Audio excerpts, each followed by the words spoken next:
Conspiracy theories are particularly dangerous right now because they offer us solutions that are easier than the ones that actually work. They offer us false hope that can actually put ourselves and others at risk.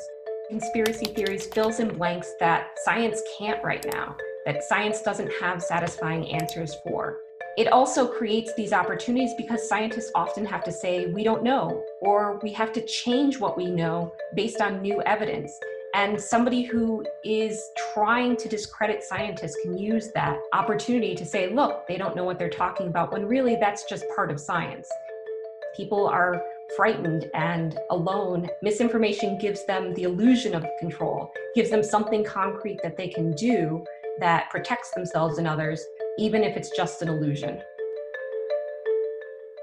How does the current media landscape contribute to perhaps not only misinformation, but the adherence to conspiracy theories?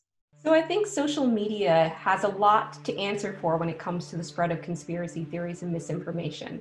It flattens the information environment so that information from not credible sources appears right alongside information from highly credible sources.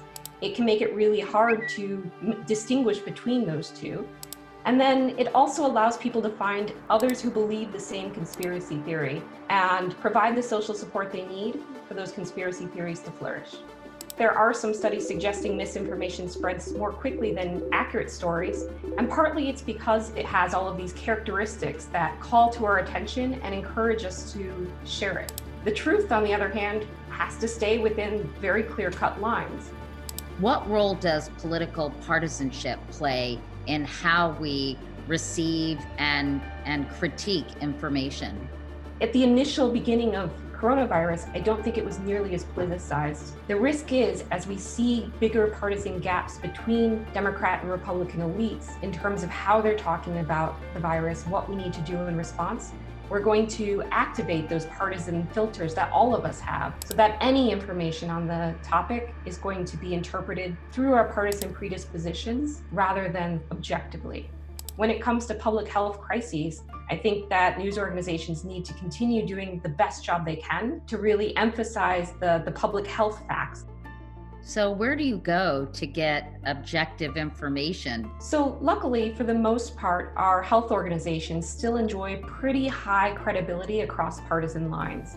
So there's recent survey data looking at the Centers for Disease Control, Health and Human Services, and they both are seen as quite credible by Democrats and Republicans alike. So going to the sources where there is perhaps less partisanship, going directly there can be really helpful.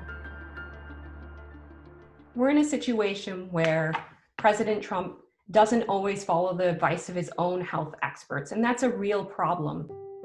He often tends to think about coronavirus and the response to it as something that you can understand through your gut rather than through relying on public health. It may work, may not work. I feel good about it. That's all it is, just a feeling. And this is something that all of us, to some extent, fall victim to. We want there to be easy solutions. We want there to be a cure. We want there to be a vaccine. And so I think that's really problematic that President Trump at times is encouraging this belief in some kind of magic response that's going to get us out of this, when unfortunately what the health officials are telling us is we're in this for the long haul. If people are using misinformation to make decisions, they might be rejecting the information that is accurate, rejecting the things that we know to be working, like social distancing, like washing our hands, like wearing a mask in public.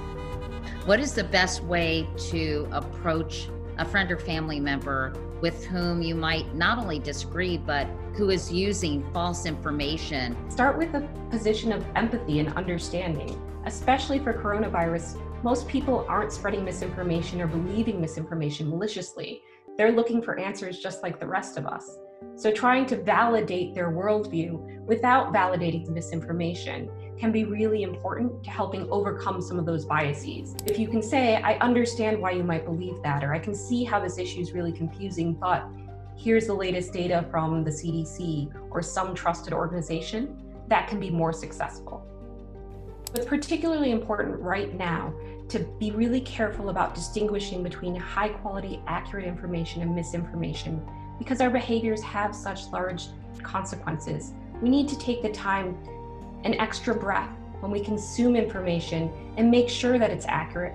Because if we are misinformed, if we pursue behaviors that are dangerous, they aren't just dangerous to ourselves, to our friends, to our family, to everyone we come in contact with, everyone working in the healthcare system, everyone relying on the healthcare system. Just like we need to take care to wash our hands, we need to take care to make sure the information we're getting is accurate.